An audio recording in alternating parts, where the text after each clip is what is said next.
game at Anfield. Gary was talking about the backline defending too deep. We didn't really get to finish your analysis. Tell us how they actually get further up the pitch. No, and I'll repeat a line as I said earlier. I think that to me, when I play in the best teams that I played in with Vidic and Ferdinand at centre-back and Stam and Johnson, they took the back line up to a level that sometimes you thought made your stomach churn a little bit and you thought there's too much space in behind, but you knew you were on top of the game and you were aggressive. I was going to take you to this Liverpool back four of yesterday. I've highlighted Wan-Bissaka on the ball at right back there, over on this side.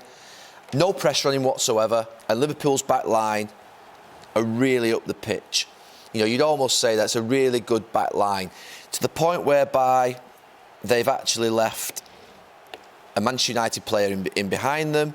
They've also got runners potentially can go in there. So there's a point there where you might feel a little bit uncomfortable, particularly if you say right back Alexander-Arnold. But they've got nerve. This Liverpool team, they've been coached, they believe in it, they've got nerve.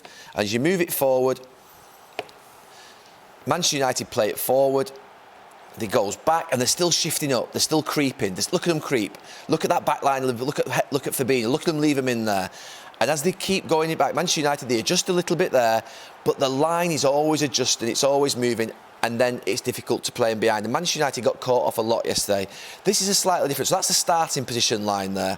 So that's Liverpool's back line, starting higher, and that's a little bit of nerve. This is the one where you are deep, but then you're really trying to pinch those 3 or 4 yards. You're working hard. You're on that side shuffle and you're up and you're light on your feet. And if you just watch this City back line here, just watch them here now.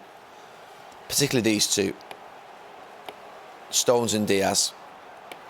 Just watch them shift. See there, they're up, they're up, they're up, they're up, they're up, they're up. See how they're always shuffling. You see that Manchester United back line before, it was stuck at the edge of the box. Watch that City back four. The ball gets shifted back 10 yards, they're up 3 or 4 yards, and they're always up, and they're at it. And it's that little bit of harder work on your legs, it's that little bit of nerve in your line. I'll just play it on to the end, and you just see them there, they're up, and then they play them offside.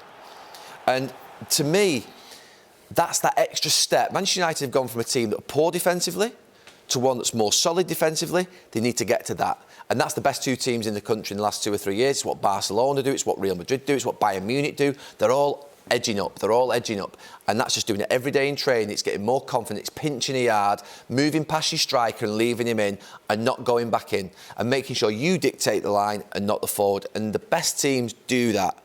The centre-halves with the most nerve do that. The centre-halves that are a little bit protective, a little bit thinking, come back and mark, those teams aren't winning as much nowadays, and that Manchester United back four have got to get good at that.